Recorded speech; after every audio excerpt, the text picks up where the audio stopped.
হত্যাকাণ্ডের তীব্র নিন্দা প্রতিবাদ জানাচ্ছে বাংলাদেশের জাতীয়তাবাদী ছাত্র দল। প্রিয় উপস্থিতি, এই নৃশংস হত্যাকাণ্ডের প্রতিবাদে অস্কারের তাৎক্ষণিক প্রতিবাদ মিছিলে বাংলাদেশের জাতীয়তাবাদী ছাত্র দল ঢাকা বিশ্ববিদ্যালয়ের আহ্বানে যে সকল ছাত্র দলের শিক্ষার্থীবৃন্দ, যে সকল সাধারণ শিক্ষার্থীবৃন্দ এবং বাংলাদেশের জাতীয়তাবাদী ছাত্র দলের যে সকল নেতাকর্মী উপস্থিত হয়েছেন, সকলের প্রতি কৃতজ্ঞতা জানাচ্ছি।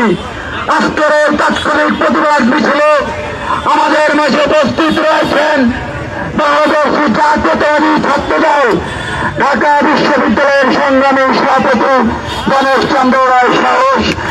আমাদের মাঝে উপস্থিত হয়েছেন বাংলাদেশের জাতীয়তাবাদী ছাত্র দল ঢাকা বিশ্ববিদ্যালয়ের সংগ্রামী সিনিয়র সহসভাপতি মাসুমুল্লাহ, সহসভাপতি আনিসুর রহমান অনেক, সিনিয়র যুগ্ম সাধারণ সম্পাদক নাসিরউদ্দিন শাওন, যুগ্ম সম্পাদক শামীম আক্তার শুভ, সাংগঠনিক সম্পাদক নুর আলম ভুইয়া ইমান সহ বাংলাদেশের জাতীয়তাবাদী ছাত্র দল ঢাকা বিশ্ববিদ্যালয় ছাত্র দলের সহ সভাপতিবৃন্দ, যুগ্ম সাধারণ সম্পাদক বৃন্দ সহ সাধারণ সহ সাংগঠনিক সদস্য সহ সম্পাদক সহ হল পর্যায়ের নেতৃবৃন্দ, সকলকে বাংলাদেশের জাতীয়তাবাদী ছাত্র দল ঢাকা বিশ্ববিদ্যালয়ের পক্ষ থেকে আবারও কৃতজ্ঞতা প্রকাশ করছি।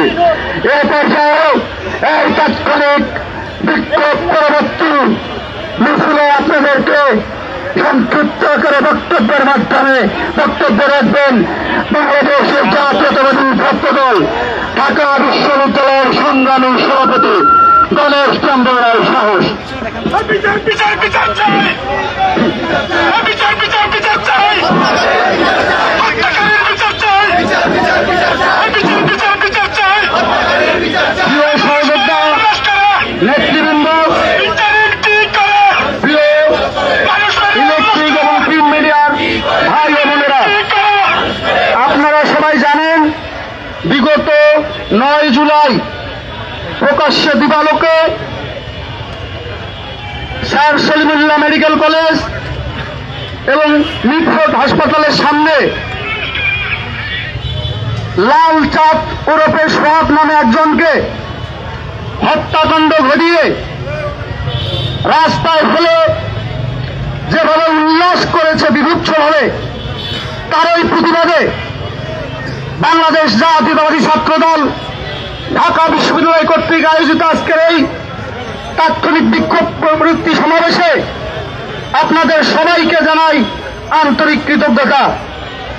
প্রিয় সহযোদ্ধা উপস্থিতিবৃন্দ, আপনারা জানেন বর্তমান 5 আগস্ট পরবর্তী সময়ে একটি অন্তর্বর্তীকালীন সরকার রয়েছে, যে সরকারের অধীনে বাংলাদেশের আপামর মানুষ একটি সুন্দর বাংলাদেশ গড়ার স্বপ্ন দেখেছিল এবং সে যে সরকারটির মাধ্যমেই একটি গণতান্ত্রিক পন্থায় নির্বাচিত সরকার প্রতিষ্ঠিত হবে বলে আশা করেছিল।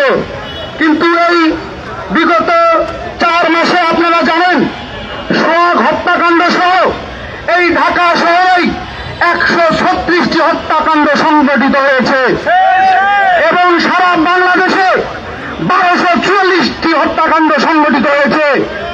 অথচ আপনারা হয়তোবা জানেন 2021 সালে ঢাকা শহরে হত্যাকাণ্ডের সংখ্যা ছিল 51টি, 2022 সালে 54টি, 2023 সালে 59টি এবং 2025 সালে 53টি। অথচ 5 আগস্ট পরবর্তী সময়ে আমরা যে স্বপ্ন দেখে আমরা রাজনীতি করেছিলাম, আমরা যে স্বপ্ন দেখে আমরা প্রকৃত সাধারণ শিক্ষার্থীরা ক্যাম্পাস সহ সারা বাংলাদেশের নিরাপত্তা নিয়ে আমরা আশান্বিত ছিলাম, সেই আশায় গুড়েবালি করে দিয়েছে এই বর্তমান আইন শৃঙ্খলা পরিস্থিতির অবনতি। প্রিয় সহযোদ্ধা বন্ধুগণ, বক্তব্য দীর্ঘায়িত করার কিছু নেই, আমি শুধু দেবতাহীন কণ্ঠে উচ্চারণ করতে চাই, অনতিবিলম্বে সোহাগ হত্যাকারীদের বিচারের আওতায় এনে দ্রুত শাস্তি নিশ্চিত করতে হবে। তা না হলে বাংলাদেশ জাতীয়তাবাদী ছাত্র দল এর চেয়ে আরো কঠোর থেকে কঠোরতম কর্মসূচি প্রণয়ন করে কিভাবে সোহাগ হত্যার বিচার আদায় করে নিতে হয় সেই দাবিতে সোচ্চার থাকবে। আবারও আমার সংক্ষিপ্ত বক্তব্যে শেষ করছি। আপনারা যারা অত্যন্ত পরিশ্রম করেছেন আমাদের এই তাৎক্ষণিক বিক্ষোভ মিছিলটি সফল করেছেন, আপনাদের আবারও সবাইকে আন্তরিক কৃতজ্ঞতা জানিয়ে আমি আমার সংক্ষিপ্ত বক্তব্য শেষ করছি। ধন্যবাদ সবাইকে। বাংলাদেশ জিন্দাবাদ। শহীদ রাষ্ট্রপতি জিয়াউর রহমান অমরক। মা মাটিও মানুষের নেত্রী দেশ নেত্রী বেগম খালেদা জিয়া জিন্দাবাদ। আমাদের হৃদয়ের স্পন্দন দেশ নায়ক জনাব তারেক রহমান, যিনি ইতিমধ্যেই 31 দফা কর্মসূচি প্রণয়ন করেছেন। আমরা বিশ্বাস করি দেশ নায়ক জনাব তারেক রহমানের নেতৃত্বে আগামীতে বাংলাদেশের সরকার গঠিত হলে এই 31 দফা কর্মসূচি বাস্তবিত হবে এবং 31 দফা কর্মসূচি বাস্তবায়ন হলে আমরা বিশ্বাস করি বাংলাদেশে এই সব অকাল মৃত্যুর ঘটনা ঘটবে না। সবাইকে ধন্যবাদ। আবার আন্তরিক কৃতজ্ঞতা জানিয়ে আজকের মধ্যে আমাদের এই সংক্ষিপ্ত বিক্ষোভ পরবর্তী সমাবেশ সমাপ্ত ঘোষণা করছি। ধন্যবাদ সবাইকে। ধন্যবাদ সকলকে। ধন্যবাদ।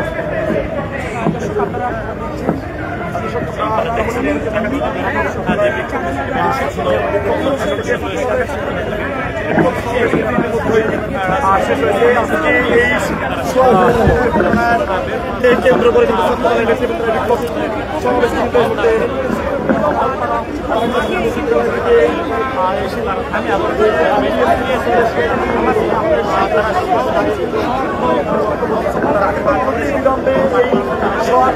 সাথে যারা জড়িত রয়েছে দাবি করেছে তাদের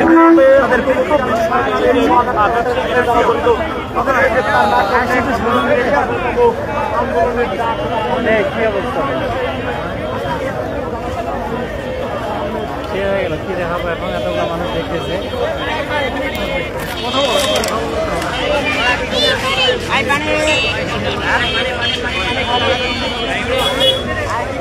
দর্শক